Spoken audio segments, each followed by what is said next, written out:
Oke, kita mulai trainingnya. Itu judulnya dasar ketiga listrik atau penggunaan alat ukur listrik dan penerapan ketiga listrik pada perangkat telekomunikasi. Jadi, teman-teman di sini hadir untuk mengikuti training dasar ketiga listrik.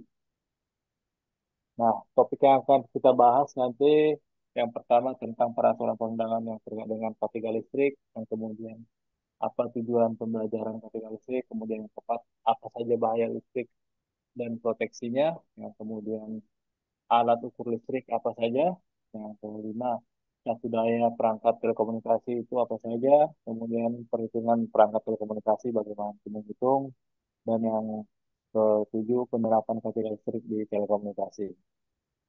Nah, ini peraturan perundangan yang terkait dengan ketiga listrik ada banyak, tapi yang dicantumkan di sini ada secara mendasar ada 6. Yang pertama Undang-Undang Nomor 1 Tahun 70 secara umum tentang keselamatan kerja. Kemudian Permenaker RI Nomor 2 Tahun 89 tentang pengawasan instalasi-instalasi penyalur petir. Yang ketiga terkait dengan Permenaker Nomor 75 Tahun 2002 tentang perlakuan standar SNI atau uh, Kuil 2000. Kemudian Permen nomor SDM nomor 36 tahun 2004 tentang pemberlakuan kuil update tahun 2011. Kemudian yang kelima, keputusan Dirjen Pembinaan tentang Hubungan Industrial nomor 311 tahun 2002 tentang sertifikasi kompetensi. Yang keenam, Permenaker RI nomor 12 tahun 2005 tentang keselamatan kerja listrik di tempat kerja. Nah, ini Undang-Undang Nomor 1 Tahun 70 itu tentang keselamatan kerja. Jadi ada banyak ya. Nah, ini secara umum eh, dasar undang-undang yang kita gunakan dalam bekerja di tempat kerja. Jadi ada banyak di sini tentang apa saja hak dan kewajiban tenaga kerja, apa saja hak dan kewajiban pengurus atau pengusaha, kemudian apa saja wewenang masing-masing bagian. Kemudian di undang-undang ini juga disebutkan bahwa setiap uh, pengurus wajib menyediakan alat pelindung diri secara cuma-cuma. Jadi APD tidak ada yang berbayar, itu diberikan oleh perusahaan. Nah, ini melanjutkan Permenaker nomor 2 tahun 89 tentang pengawasan instalasi-instalasi penyalur petir. Jadi dalam peraturan ini dijelaskan bagaimana cara instalasi penyalur petir atau uh, grounding. Nanti di sini dijelaskan secara detail. Ini yang terkait dengan uh, kuil atau persyaratan umum instalasi listrik. Ini panduan bagaimana kita menentukan besaran kabel, standar warna kabel, supaya semua standar. Jangan sampai kita melakukan instalasi semau kita, tapi kita harus mengikuti standar yang sudah ditetapkan oleh pemerintah. Tujuannya apa? Supaya nanti orang yang melakukan perawatan atau maintenance. Nah, termasuk teman-teman MS yang melakukan perawatan harus tahu bahwa sudah ada standar-standar warna kabel, standar ukuran kabel, sehingga memudahkan dalam perawatan. Contoh ada troubleshoot, powernya mati. Nah, kalau kita tidak tahu ukurannya, kemudian warnanya, kita asal ganti kabel sehingga bisa mengakibatkan perangkat tidak menyala atau bahkan korsleting dan bahkan mengakibatkan perangkat lain yang down. Jadi di sini pentingnya kita mengikuti standar warna, standar ukuran, dan standar yang lainnya sesuai dengan WIL 2000. Kemudian di sini tentang keputusan Dirjen Hubungan Industrial dan Pengawasan Ketenagakerjaan nomor 311 tahun 2002 tentang apa saja sertifikasi kompetensi K3 listrik. Nah, di situ diatur bahwa semua yang melakukan pekerjaan instalasi listrik dan perawatan harus sudah yang memiliki kompetensi, sudah mengikuti pelatihan. Jadi di sini dijelaskan nanti secara detail. Kemudian di nomor 5 ini eh, Peraturan Menteri Tenaga nomor 12 tahun 2000, 2015 tentang keselamatan dan kesehatan kerja listrik di tempat kerja. Ini bagaimana kita cara melakukan bekerja aman dengan listrik sehingga saat bekerja kita melakukan pekerjaan dengan cara aman, dengan cara uh, yang dibuat dalam SOP atau prosedur sehingga kita menyelesaikannya dengan cara aman. Nah, di sini adalah semacam sejarah ya atau histori tentang kecelakaan kerja dari tahun-tahun yang sudah sangat lama ya. Jadi di mana kecelakaan kerja itu sangat tinggi angkanya, sehingga itulah kenapa pentingnya melakukan training sebelum eh, melakukan pekerjaan di lapangan, supaya teman-teman semua paham bagaimana cara bekerja.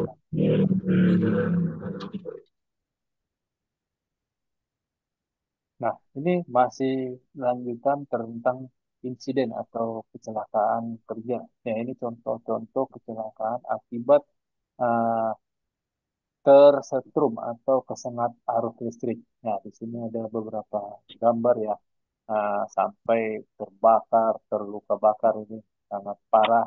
Jadi ada yang sampai 50%.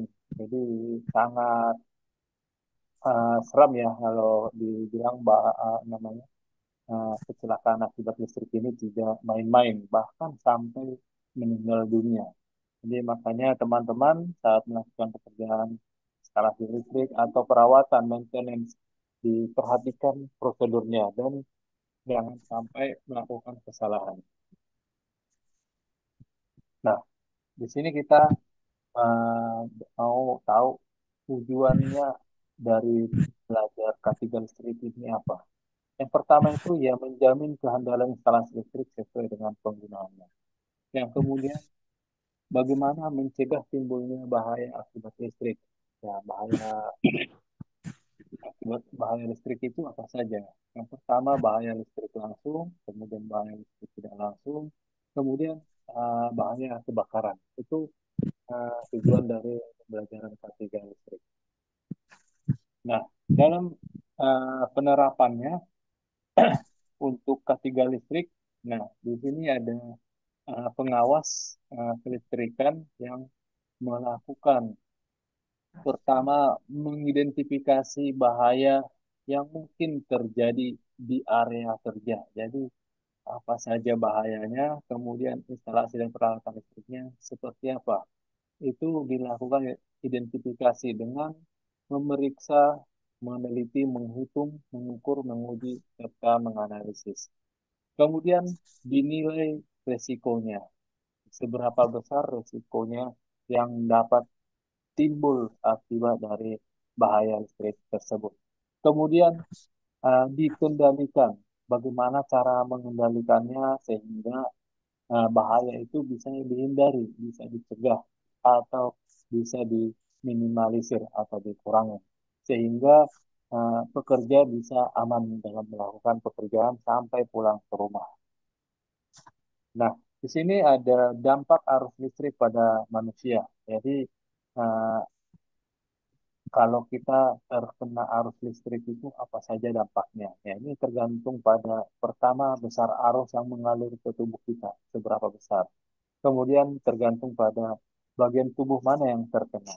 Yang kemudian tergantung pada berapa lama atau durasi pekerjaan terkena arus listrik. Nah, teman-teman, ya, mungkin dari kecil kita sudah tahu itu listrik ya, seperti apa fungsinya untuk menyalakan peralatan elektronik, menyalakan lampu, televisi, AC, dan lain sebagainya. Tapi bisa dibilang listrik itu tidak terlihat. Nah, bisa dibilang listrik itu tidak nyata secara kasat mata, tetapi bisa dirasakan. Nah, secara definisi, listrik adalah mengalirnya elektron pada suatu pengantar atau konduktor karena adanya perbedaan jumlah muatan. Nah, di sini definisi secara teoritis. Nah, kemudian elektron itu apa? Elektron itu adalah muatan negatif dalam atom dan proton itu adalah muatan positif dalam atom. Sedangkan tegangan listrik yaitu perbedaan potensial atau tegangan listrik antara dua titik dalam rangkaian listrik dan dinyatakan dalam satu volt. Nah, besar satuan volt. Besarnya itu mengukur energi potensial dalam sebuah medan listrik yang mengakibatkan adanya aliran listrik dalam sebuah konduktor listrik. Nah, jadi tegangan itu satuannya volt. Ya kalau AC biasanya 220 volt, ada yang 380 volt, bahkan 500 kilovolt. Untuk DC itu biasanya di rectifier 48 volt. Kalau di baterai ada yang 12 volt, ada yang 48 volt. Kemudian definisi dari arus listrik adalah banyaknya muatan listrik yang disebabkan dari pergerakan elektron-elektron mengalirnya melalui suatu titik dalam rangkaian atau sirkuit listrik tiap satuan waktu dalam waktu ya.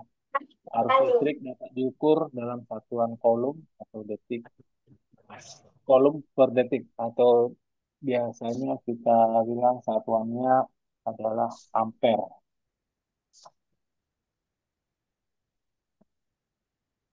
Kemudian ada juga kaitannya dengan hambatan listrik atau tahanan. Yang secara definisi adalah kemampuan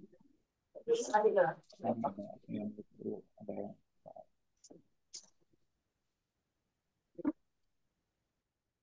hambatan itu adalah kemampuan suatu bahan benda untuk menghambat atau mencegah aliran arus listrik pada dasarnya.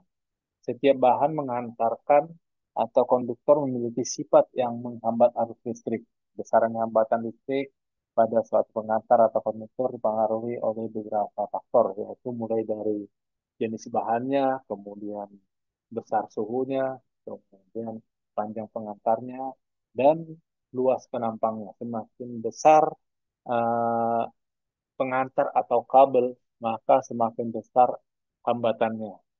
Begitu juga semakin panjang, semakin jauh jaraknya akan semakin besar hambatannya.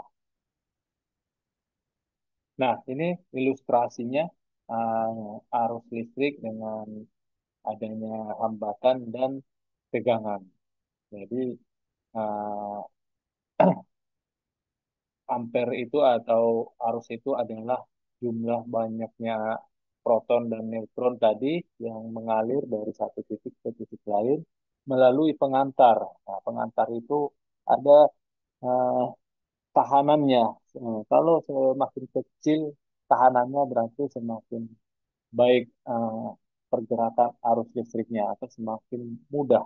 Begitu juga tegangannya, semakin besar tegangannya akan semakin besar sampai di tujuan.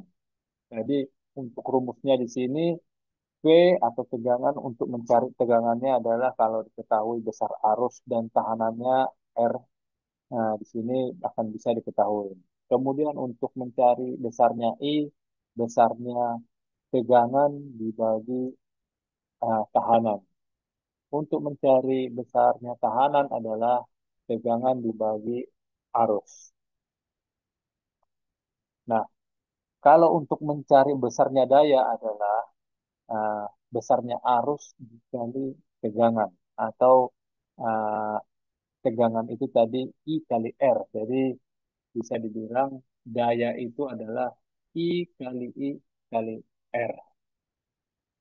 Jadi di sini ada contoh kasus kalau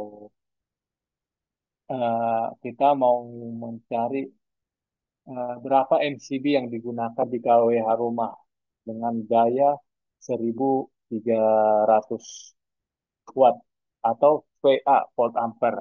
Nah, jika dayanya 1300 dengan tegangan 220 volt, maka besar arusnya adalah 5,909 ampere. Jadi MCB yang kita pilih nanti adalah 6 ampere karena angka di MCB itu sudah fix. Nah, ada yang 2 ampere, ada yang 6, ada yang 10, dan sampai 32 dan seterusnya. Nah, kemudian kalau kita mau menghitung besarnya arus lagi dengan rumus apa tadi? Contoh beban 100 1500 watt nah, dengan tegangan 48. Ini DC ya. Berapa ampere yang kita butuhkan? Yaitu 1500 dibagi 48, yaitu 31,5 ampere. Jadi MCB yang kita gunakan mendekati ke angka 31,5, yaitu 32.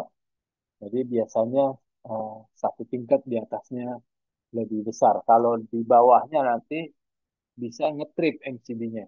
Jadi eh, kita harus naikkan di atasnya, cari penggenapan ke atasnya, bukan penggenapan ke bawah. Kemudian di sini ada rumus menentukan luas penampang kabel AC. Nah, jadi ada di sini dibilang segitiga daya, yaitu daya semu, daya nyata, dan daya reaktif. Nah, jadi di sini KVA itu adalah jumlah dari kilowatt ditambah dengan kVAR atau daya yang kita lihat seluruhnya itu kVA. Jadi yang aktual itu adalah kilowatt real power. Jadi ada yang daya-daya semu dibilang atau reaktif lah. Nah, nanti kita bisa lihat di contoh. Nah, jenis arus listrik itu ada dua ya. Ada arus DC sama arus AC. Atau DC itu dibilang direct current, kemudian arus AC itu dibilang alternating current. Atau DC arus searah. Biasanya ini yang dikeluarkan oleh rectifier dan baterai. Sedangkan untuk arus AC ini yang yang datang dari PLN. Nah, bisa tegangan dia tergantung dari kebutuhan. Ada yang 220 volt, ada yang 380 volt. Kemudian DC juga ada baterai itu mulai dari 1,5 volt, ada yang 9 volt, ada yang 12, ada yang 48 volt. Nah, kemudian di sini ada ilustrasi burung-burung pada hinggap di atas kabel, tapi tidak kesetrum. Kenapa burung tidak kesetrum? Karena burung hanya berpijak pada satu kabel, jadi tidak ada mengalirkan ke tempat lain. Nah, kenapa kalau manusia yang memegang uh, dia menjadi penghantar ke tempat lain? Kalau dia bergantung mungkin di kabel tidak akan masalah, atau pijakannya sudah eh, menggunakan isolator yang aman, itu kan aman. Tetapi ketika kita tersentuh oleh kabel yang dari listrik dan kita masih menempel ke benda yang lain seperti ke tiang, maka kita akan kesetrum. Bisa dibilang kita sebagai pengantar. Nah, di sini ada efek sengatan listrik ya.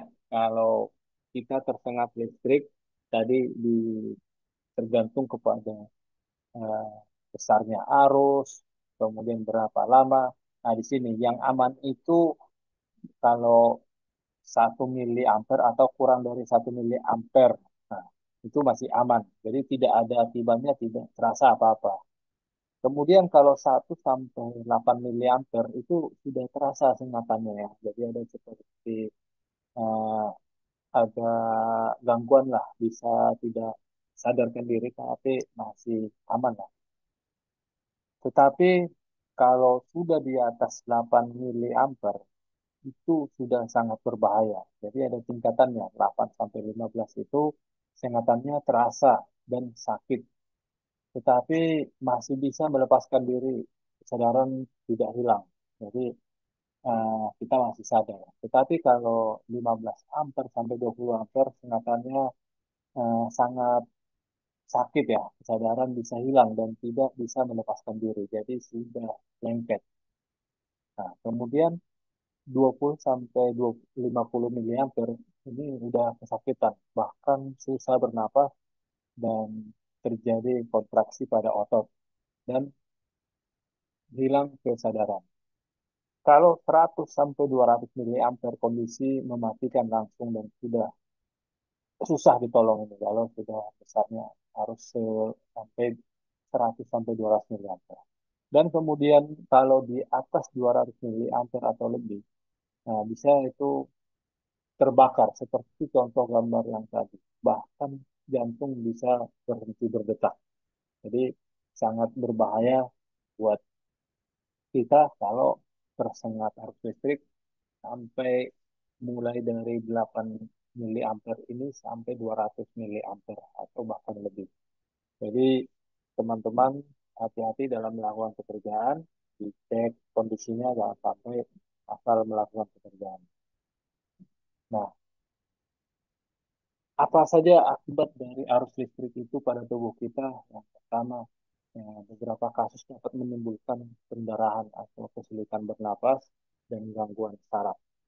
Kemudian, gerakan spontan akibat terkena arus listrik dapat mengakibatkan cedera lain seperti akibat jatuh atau terkena tersandung benda lain. Kemudian dapat menghentikan fungsi jantung dan menghambat pernapasan. Yang keempat, panas yang ditimbulkan oleh arus dapat menyebabkan kulit atau tubuh terbakar, khususnya pada titiknya di mana arus masuk ke tubuh kita. Nah, ini adalah bahaya kejut listrik yang disebabkan sentuhan langsung dan sentuhan tidak langsung. Apa itu sentuhan langsung? Sentuhan langsung adalah bahaya sentuhan pada bagian konduktif yang secara normal bertegangan. Jadi ada pengantar yang memang dialiri listrik secara normal kita sentuh ya, atau tersentuh secara tidak sengaja. Jadi itu dinamakan sentuhan langsung.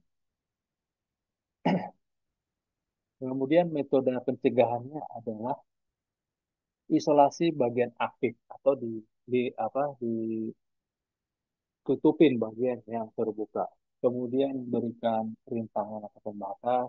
Kemudian jaga jarak aman atau di luar jangkauan. Kemudian isolasi lantai kerja. Seperti yang saya bilang tadi, kita memakai APD supaya arus itu tidak bisa mengalir ke tempat lain melalui kita.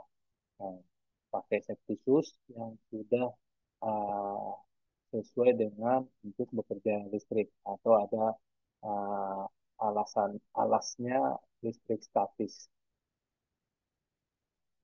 Nah, ini tadi contoh-contoh gambar yang saya sebutkan tadi bagaimana mengisolasi seperti ini baterai dilindungi dengan karet, kemudian memasang rintangan atau pengaman kandang begitu. Kemudian jaraknya. Nah, kalau di PLN itu ada kabel paling bawah itu sebagai pelindung.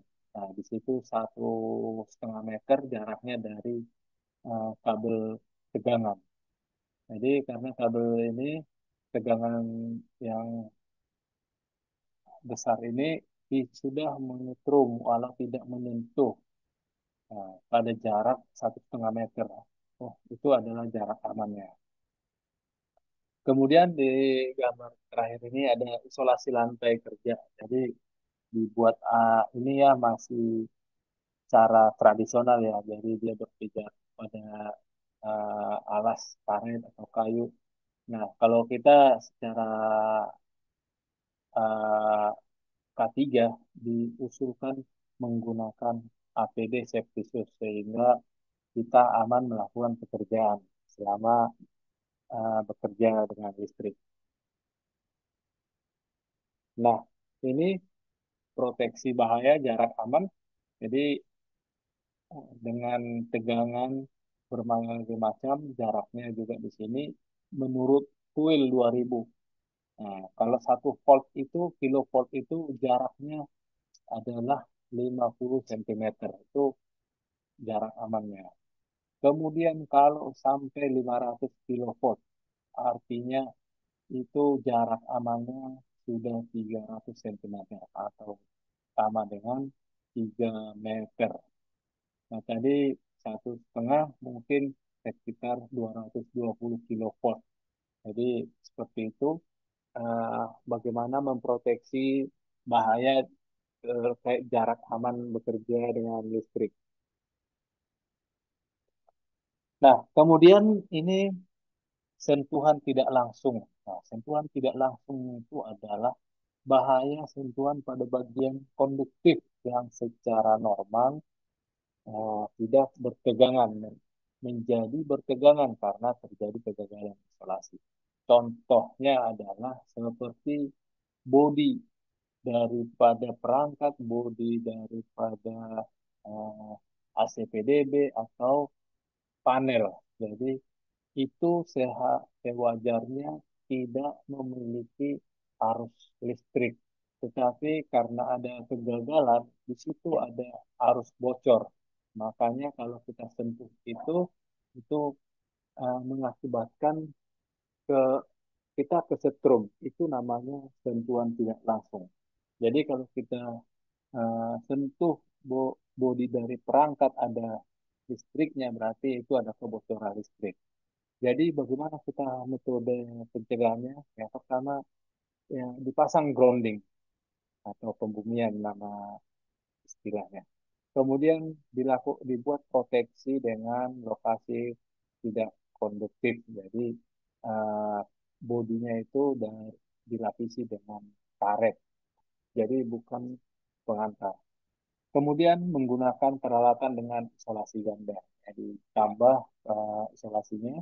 Kemudian memasang tanda keselamatan. Jadi stiker disebutkan awas tegangan listrik. Jadi kita tidak melakukan sentuhan pada konduktor itu sebelum kita pastikan, kita cek bahwa benar-benar tidak ada aliran listrik. Kemudian di sini ada beberapa macam alat ukur dan fungsinya yang terkait dengan listrik. Nah, yang pertama nama alatnya adalah ampere meter. Ya, besaran yang diukur adalah arus, kemudian yang kesatuannya A atau ampere, kemudian rangkaian penggunaan untuk AC dan DC. Nah, kemudian nama alat voltmeter yaitu mengukur tegangan, yaitu satuannya volt, itu untuk AC dan DC.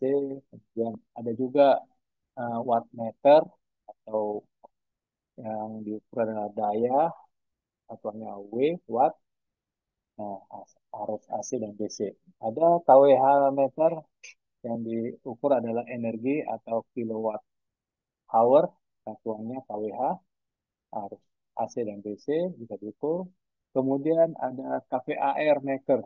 Nah, ini besarnya energi juga, berapa besar kVAR-nya, kVARH. Ini ada arus AC dan DC.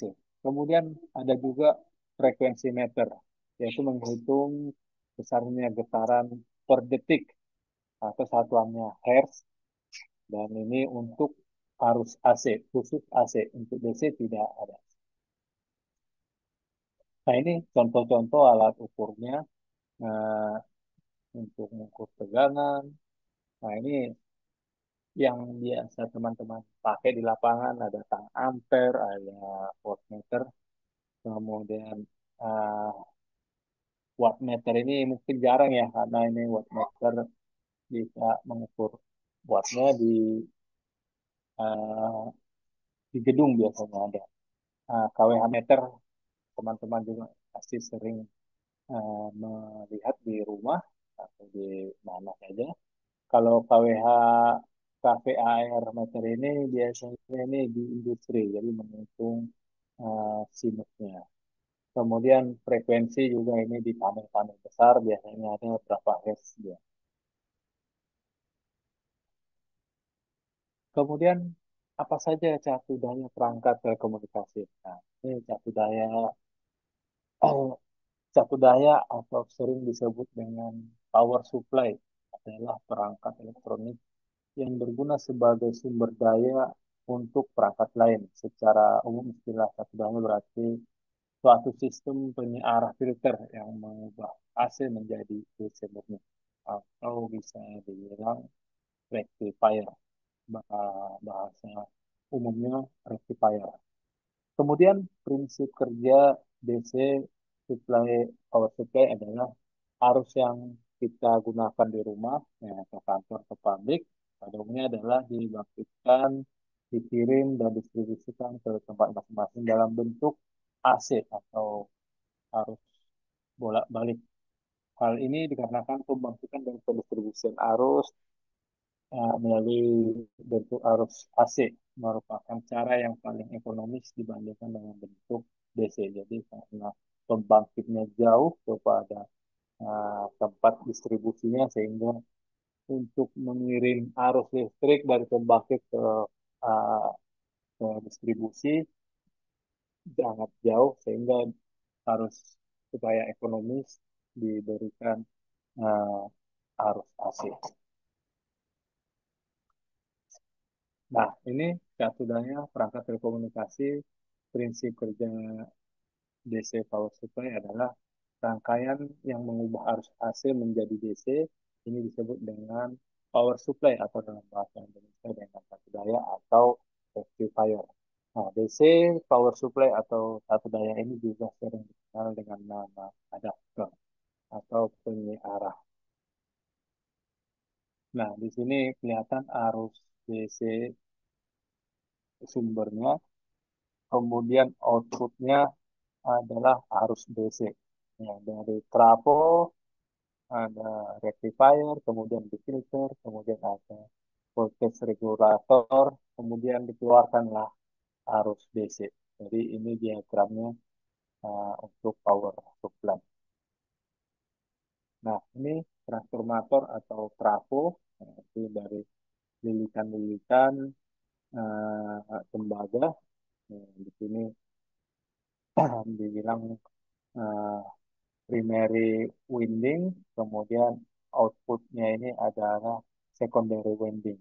Jadi di sini mengubah tadi dari besar tegangan besar menjadi kecil, menurunkan. Nah, ini rumus-rumus bisa dilihat.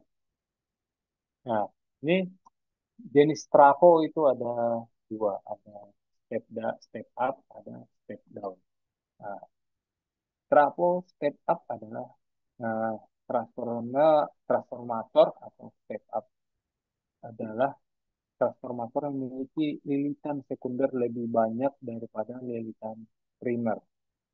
Nah, sehingga berfungsi sebagai penaik tegangan. Jadi kalau lilitan primernya lebih sedikit, berarti itu akan menaikkan tegangan. Kemudian transformator ini biasa ditemui pada pengembang tenaga listrik sebagai penaik tegangan yang dihasilkan generator menjadi tegangan tinggi yang digunakan dalam transmisi jarak jauh. Jadi ada trafo, step up penaik tegangan. Kemudian di sini ada lambang transformator step up.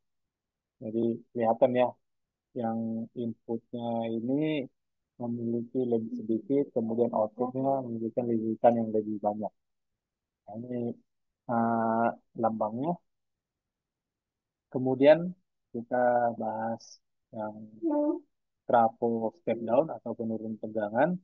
Nah, ini biasa di sebelum ke pengguna. Jadi ini lambangnya lebih banyak gulungannya, lilitannya primer daripada sekunder. Nah, ini rumusnya ada, bisa kita kalau tegangannya 220 volt nanti dengan jumlah lilitan sekian kemudian dapatkan angka besar arusnya. Kemudian di sini ada penyaring. Nah, penyaring ini dalam rangkaian DC power supply atau filter digunakan untuk meratakan sinyal arus yang keluar dari rectifier. Filter ini biasanya terdiri dari komponen kapasitor, eh, kondensor yang berjenis elektrolit atau elko. Nah, di sini ada kelihatan ya. Jadi ketika suatu kapasitor ditambahkan pada output dioda, nah, pada saat anoda D1 mendapat pulsa positif di D1 langsung kondisi dan kapasitor mulai mengisi.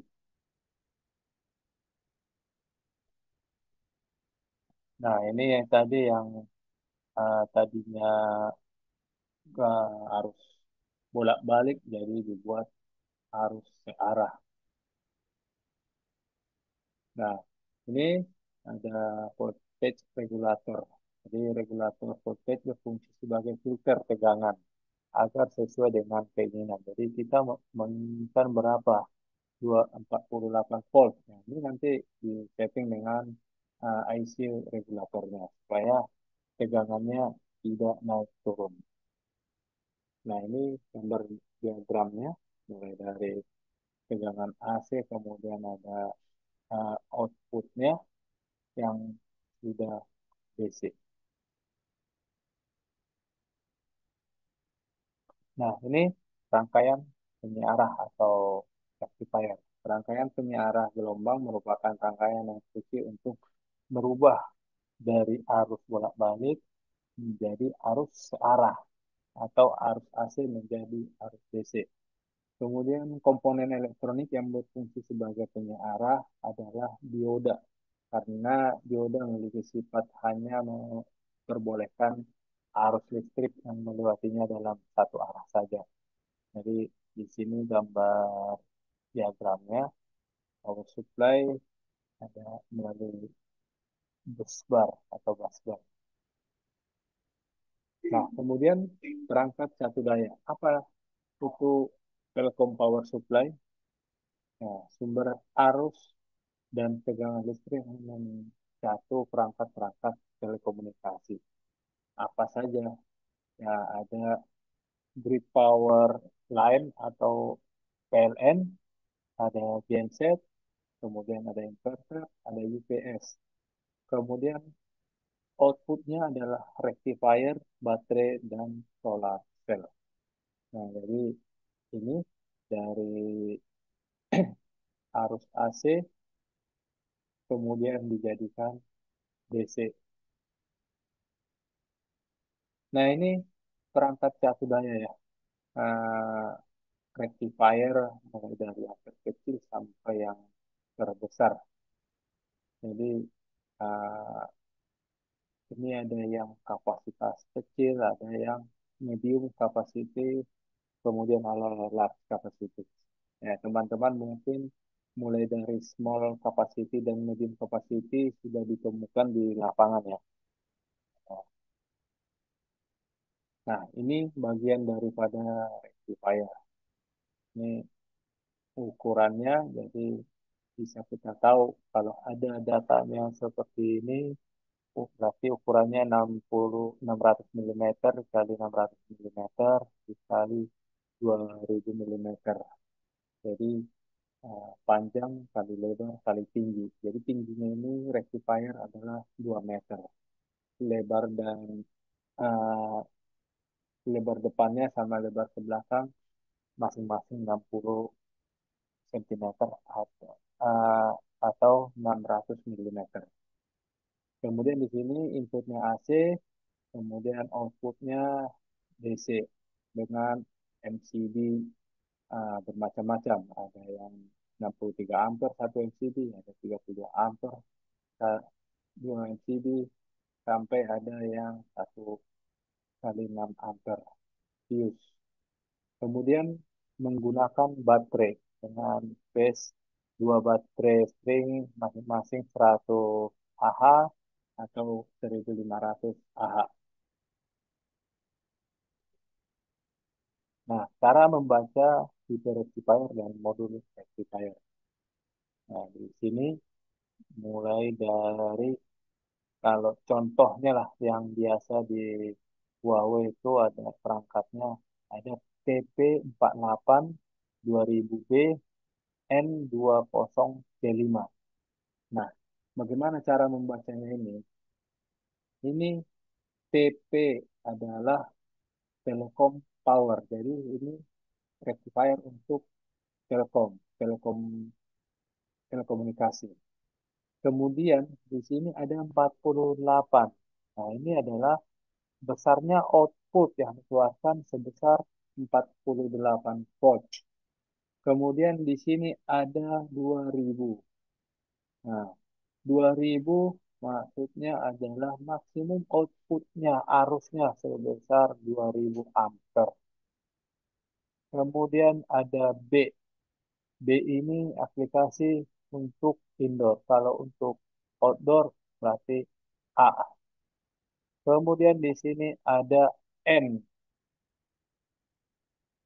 Ada di sini N itu head dissipation type. Jadi ada tipe N, ada tipe L. N itu natural cooling, kemudian dengan 220 volt atau 380 volt AC power grid. Kemudian L itu natural cooling dengan 110 volt AC power grid. Jadi di Indonesia biasanya pakai yang tipe N ini karena tegangannya 220 volt. Kalau 110 volt ini di luar Indonesia mungkin ada seperti Malaysia pakai 110 volt. Jadi perangkatnya berbeda. Kemudian di sini ada 20. Ini artinya kabinetnya tingginya 20 senti, 2000 milimeter atau 2 meter. Kemudian ada yang terakhir C5. Ini adalah serial numbernya. Jadi kalau serial number itu adalah C5. Ini cara membaca rectifier. Kalau ada dilihat di sini tipenya seperti apa. Dari sini kita tahu ini outputnya berapa, di, apa namanya arusnya maksimum berapa dayanya. Kemudian di sini cara rumus menghitung besarnya apa namanya akurasinya, okupasi. Jadi sudah berapa persen digunakan eh, di pada rectifier tersebut. Contoh di sini kalau ada di situ 30 ampere ditambah 10% dikali baterainya kali 100 ampere, maka didapatkan adalah 41,66%. Nah, sebagai catatan, kapasitas maksimum yang aman untuk rectifier supply itu adalah 80%. Jadi kalau kita hitung nanti sudah lebih dari 80% ini sudah perlu diinformasikan kepada customer sehingga ada dilakukan penambahan. Atau ketika mendekati 80% ini 75, 76 mungkin kita bisa informasikan bahwa rectifier ini sudah tidak bisa ditambah lagi daya penggunanya. Nah, ini masih contoh tadi. Nah, kemudian kita masuk kepada baterai. Baterai itu adalah sebuah alat yang dapat merubah energi kimia yang disimpannya menjadi energi listrik yang dapat digunakan oleh suatu perangkat elektronik. Hampir semua perangkat elektronik yang portabel seperti handphone, laptop, printer, ataupun remote control menggunakan baterai sebagai sumber daya listrik. Dengan adanya baterai, ya kita tidak perlu menyambungkan kabel listrik untuk dapat mengaktifkan perangkat elektronik kita, sehingga dapat dengan mudah dibawa kemana-mana. Dalam kehidupan sehari-hari ya kita dapat menemui dua jenis baterai, yaitu baterai yang hanya dapat dipakai sekali atau baterai yang dapat di charger ulang atau recharge. Kemudian fungsi utama baterai pada rectifier adalah sebagai backup power ke perangkat yang dilayani oleh rectifier jika supply terputus tidak atau tidak berfungsi. Jadi ketika PLN mati atau putus, terganggu, supaya perangkat kita tidak mengalami gangguan, maka diperlukan baterai untuk sebagai backup sebelum kita teman-teman MS datang memberikan supply dari genset. Jadi ada backup cadangan power sebelum diberikan arus pengganti atau sumber pengganti baik dari genset maupun ada mungkin pakai PLTS dan lain sebagainya. Nah, ini contoh baterai ya yang umum seperti baterai untuk untuk remote, untuk jam, nah seperti ini ya. Jenis-jenis baterai juga ada banyak ya. Ya ini yang sekali pakai, jadi ini jangan sekali-sekali di charge karena kalau di charge berbahaya bisa meledak. Jadi ini tidak bisa dicas ulang. Nah, ini baterai yang bisa dicas.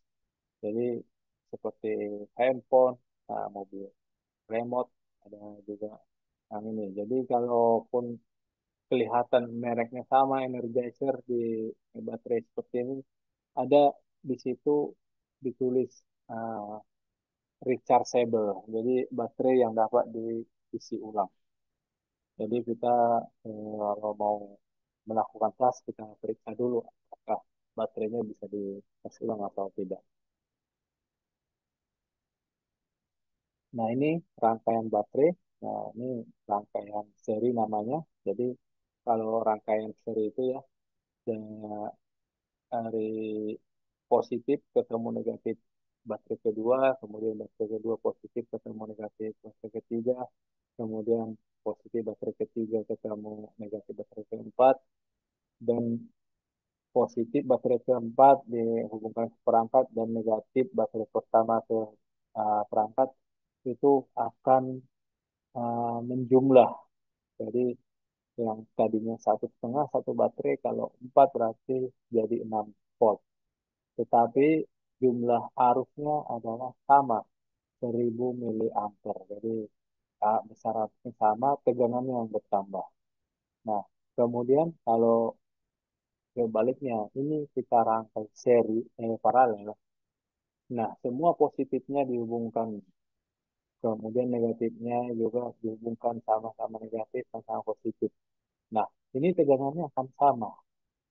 Nah, yang kalau 1,5 volt berarti 1,5 volt nanti semua. Tetapi arusnya yang dijumlahkan. Yang tadinya 1000 miliampere ampere power, menjadi 4.000 mAh.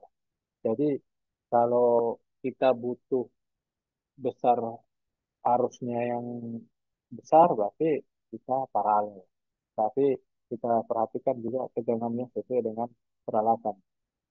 Kalau kita butuh tegangannya dinaikkan, ya berarti apa namanya rangkaiannya kita rubah ke rangkaian seri. Nah itu untuk mengatasi bagaimana mendapatkan daya tegangan atau besar arus yang kita butuhkan dengan baterai yang seadanya. Nah, ini ada istilah manajemen current baterai charge. Jadi, fungsi dari manajemen current baterai charge ini adalah sebagai pengguna ya kita berharap baterai dapat diisi secara secepat mungkin. Jadi, bagaimana bisa mengisi secepat mungkin atau istilah sekarang fast charging. Kemudian tidak terlalu lama waktu pengisian sehingga pada saat pemadaman listrik baterai dapat dipergunakan.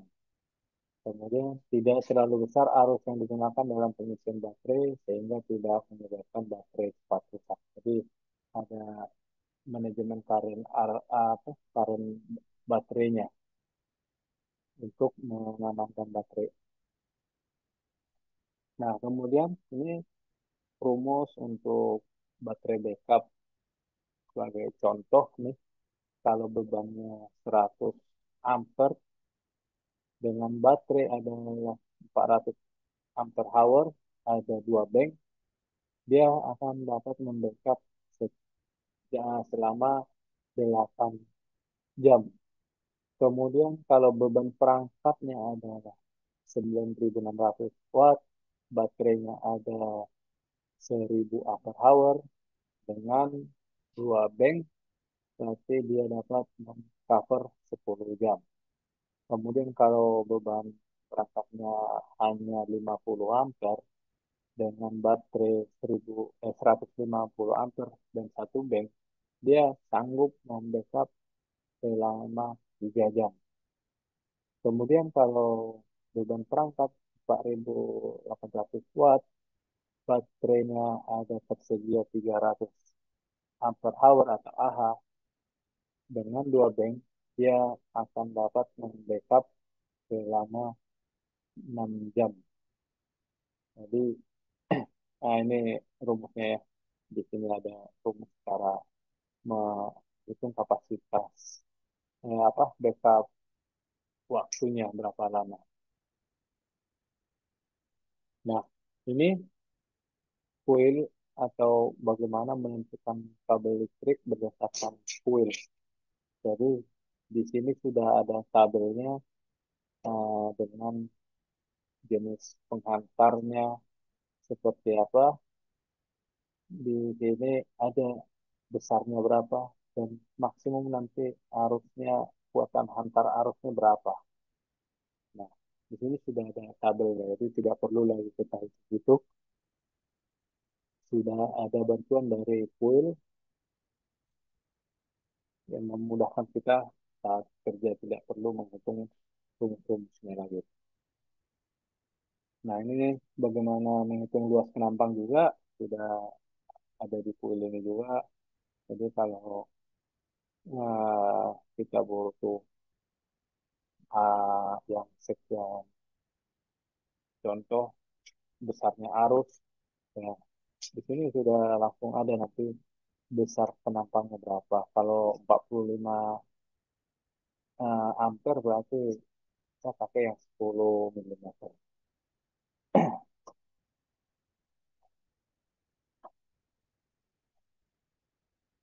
Nah, ini juga rumus menghitung luas penampang sudah ada di kabel kuil juga, jadi tidak perlu kita eh, repot menghitung lagi, kita cukup membuka kabel aja. Nah, ini jenis kabel listrik ada banyak ya. Ini contohnya kabel NYY. NYY memiliki lapisan isolator PVC berwarna abu atau hitam yang terdiri dari 2 sampai 4 kabel di dalamnya. Nah, seperti ini. N itu kabel jenis standar dengan pengantar tembaga. Y pertama adalah isolator PVC, kemudian Y kedua isolator luar berbahaya PVC. Nah, jadi kalau tipe NYY berarti ada double isolator dia. Nah, ini jenis kabel NYE. Nah, N itu adalah jenis standar dengan pengantar tembaga, kemudian ada isolator PVC. Nah, A ini adalah kabel tunggal, jadi single dia. Itu untuk NYE. Nah, ini NYF, N-nya adalah jenis kabel tembaga, yang ada isolatornya PVC atau apa, eh, pemukusnya. Kemudian A-nya adalah kabel tunggal, kemudian F-nya pengantar kawat arus kawat halus atau serabut. Jadi NYF. Nah, jadi apa dia, satu kabel itu hanya ada satu, tetapi ada serat kawat halus di dalamnya. Jadi tidak hanya satu inti, ada banyak. Nah, ini biasanya kabel grounding untuk basic. Nah, jadi kalau yang apa itu yang untuk AC dia tunggal ya. Nah, seperti ini untuk AC. Nah, kemudian ada tipe NYM. NYM itu adalah uh, pengantar jenis tembaga, kemudian ada isolatornya, PC, kemudian M, inti kabel lebih dari satu. Jadi seperti ini ada sisi yang tiga, ada yang lima, ada yang empat, nah, macam-macam. Jadi kalau NYM berarti sudah pasti lebih dari satu. Ada yang isi dua, ada yang tiga, empat, segala macam. Seperti ini. NYM 3 kali 2,5 mm. Artinya dia NYM ukurannya ada sebanyak 3 dikali 2,5 mm besar kabelnya. Nah, ini penerapan K3 listrik telekomunikasi. Nah, ada banyak rambu ya, apa namanya, simbol-simbol bahaya listrik yang perlu teman-teman ketahui sehingga saat melakukan pekerjaan sudah tahu. Di situ kalau ada simbol seperti ini, ada danger, ada warning, voltage high. Nah, jadi kita udah tahu bahwa itu ada tegangan listrik yang berbahaya. Jadi kita harus waspada, kita melakukan risk assessment penilaian sehingga saat melakukan pekerjaan kita sudah bisa aman. Jadi tidak membahayakan diri kita, membahayakan orang lain maupun perangkat yang ada di tempat kita bekerja. Nah, ini toolsnya ada test plan, eh, ada voltmeter, ada tang ampere. Jadi ini kalau test plan ini ada yang pakai plug atau dia sinyal, jadi dia akan membaca ketika ada arus yang melalui kabel itu bisa ketahuan. Kemudian ini ada tes pen yang konvensional. Nah, dia ini bisa melihat ada arus listrik atau tidak di suatu pengantar. Bisa di pagar, bisa di bodi perangkat, dan lain sebagainya. Jadi kita untuk memastikan atau ke colokan juga bisa dicek ada lampu. Kalau lampunya menyala, berarti ada arus. Nah, jadi kita bisa lebih berhati-hati. Kemudian di sini bisa kita ukur juga tegangannya, ada berapa tegangannya, kita hubungkan dari uh, positif dan negatif atau netral ke apa ketegangan. Kemudian kita juga bisa menggunakan tang ampere. Kita dengan melingkarkan di kabel sudah ketahuan ada arus yang mengalir di sana atau tidak. Kalau APD-nya adalah ada ini ya, ada berbagai macam, mulai dari helm, ada sepatu safety, ada sarung tangan, kemudian ada kacamata. Jadi ini sudah APD standar untuk melakukan pekerjaan listrik, di mana jangan sampai kita melakukan pekerjaan tidak menggunakan APD yang standar ini. Nah, ini helm adalah melindungi kepala kita, ini sudah standar. Kemudian safety shoes ini adalah supaya kita tidak menjadi pengantar ke bumi. Jadi kita terhindar dari uh, arus pengantar ke bumi. Kemudian sarung tangan ini ketika kita melakukan kontak langsung dengan kabel atau pengantar yang lain yang aktif sehingga kita aman ketika melakukan pekerjaan dengan kondisi on.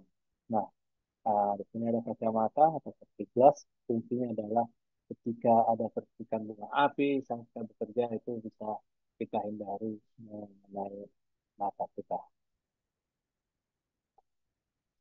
Nah, ini penerapan kaki listrik di telekomunikasi. Nah, di sini sebagai contoh ada BTS indoor, ada BTS outdoor, ada BTS di rooftop. Jadi bisa kita lihat di sini ada tower, ada KWH, ada kabinet. Di sini sudah pasti menggunakan arus listrik. Kemudian ICPDB, busbar, dan pole monopole. Nah, di sini contoh-contoh penerapan K3 listrik di telekomunikasi. Nah, ini adalah bagaimana saat kita melakukan pekerjaan untuk insert board atau perangkat yang sangat sensitif ya. Jadi kita harus pakai sarung tangan dan pakai gelang wastrip. Jadi anti statik. Ini fungsinya adalah menghindari ada arus statis yang dari tubuh kita ke perangkat ke modul-modul ini ya. Kita mengakibatkan kerusakan pada modul nantinya. Makanya kita harus menggunakan sarung tangan dan eh, atau wet strip, gelang wet strip. Jadi arus ketika ada arusnya dari tubuh kita dia akan diserap langsung ke perangkat. Jadi wet strip ini dihubungkan ke bodi perangkat yang sudah terkoneksi dengan grounding. Ini masih tentang penerapan K3 listrik komunikasi yaitu electrical atau power work related to customer life. Nah, yang pertama kita harus wajib memiliki sertifikat K3 listrik kalau mau bekerja dengan listrik. Kemudian harus ada izin atau MW atau CR lah yang sudah di-approve oleh customer. Ya, teman-teman kalau melakukan PT pasti sudah ada uh, permitnya untuk melakukan troubleshoot. Kemudian dilakukan dengan ada pengawas atau waspang. Jadi teman-teman tidak melakukan perubahan sendirian. Kemudian tidak diperbolehkan memasang atau menginstal power kabel ke power panel tanpa persetujuan. Jadi jangan sampai kita lakukan install tanpa ada persetujuan dari customer. Kemudian wajib mematuhi jam kerja yang tertera pada NW atau NCR. Jadi jam kerjanya juga sudah ditentukan jangan sampai kita jam kerjanya jam 8 sampai jam 10, kita masih kerja di jam 11 jam 12 nanti ketika ada gangguan, nah kita akan terkena penalti dari customer. Kemudian melakukan identifikasi bahaya dan risk kontrol terhadap aktivitas yang akan dilakukan. Jadi kita analisa bahaya dulu supaya aman. Kemudian menggunakan alat-alat memenuhi standar peraturan kelistrikan, kemudian menggunakan APD saat bekerja. Nah, kemudian power on perangkat. Nah, ini kalau mau menghidupkan perangkat kita cek berapa loadnya, sudah overload atau masih bisa kita tambah. Yaitu tadi batas 80% itu. Jadi harus di bawah kalau kita install uh, harus install perangkat baru harus kita hitung. Kemudian kita cek koneksi kabelnya, layinnya sudah cross, kemudian koneksi kabelnya sudah terpasang dengan baik, semua koneksi grounding sudah terpasang. Jadi pastikan dulu ada grounding untuk mengamankan perangkat. Kemudian kita cek semua switch dalam keadaan off dulu, jangan langsung dinaikkan. Kemudian cek koneksi dan kondisi loop open, jadi jangan ada yang close. Kemudian kita naikkan switch on di perangkat, di MCB atau di apa namanya di panel DCP-DB, baru kita uh, switch off, switch on di perangkat. Jadi jangan di perangkat di kondisi on, nanti ketika apa kita naikkan di source-nya bisa nge-trip nanti ke ACPDB karena kaget. Kemudian kita cek arusnya apa loadnya sudah berapa setelah kita hidupkan perangkat tersebut. Apakah melebihi 80% tadi atau masih di bawahnya? Ketika masih di bawahnya artinya masih aman. Tapi kalau sudah mendekati 80% atau bahkan lebih, artinya itu sudah bisa kita laporkan supaya bisa ditambah mungkin modulnya, kapasitasnya, supaya jangan sampai mengganggu nanti rectifier saat perangkat yang baru kita hidupkan di running.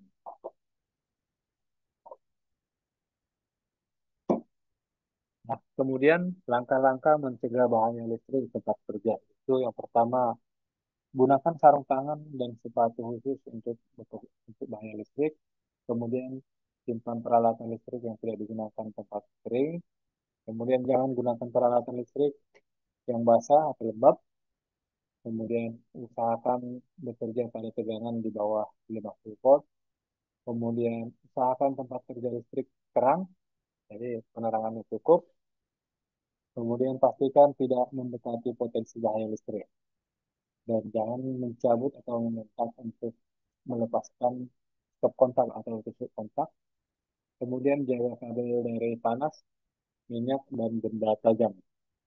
Kemudian lepaskan peralatan yang tidak digunakan dari sumber listrik. Kalau sudah tidak digunakan seperti mesin bor, mesin gerinda, kalau tidak digunakan segera dicabut. Kemudian ganti setiap peralatan yang rusak, kalau ada yang rusak dicabut, diganti. Kemudian pastikan bahwa saklar daya utama untuk mematikan daya listrik mudah dijangkau dan jelas ditandai sehingga dapat dengan cepat dimatikan dalam keadaan darurat. Kemudian lakukan pekerjaan yang dengan didampingi seorang seorang atau petugas atau supervisi. Kemudian mengetahui pemasangan rangkaian listrik secara seri dan paralel. Kemudian mengetahui alat khusus kelistrikan dan alat ukur yang digunakan untuk kelistrikan AC atau DC. Kemudian mengetahui cara ukur dengan arus dan arus listrik. Dan yang terakhir adalah APD dan atau PPE yang digunakan untuk bekerja di kelistrikan sudah sesuai. Jadi itu saja yang bisa saya jelaskan terkait dengan bagaimana cara kerja aman listrik. Mungkin ada pertanyaan dari teman-teman sebelum kita lanjut pada materi yang kedua, yaitu first X. Ada? Kalau nggak ada, mungkin kita istirahat dulu 3 sampai 5 menit ya. Mungkin teman-teman juga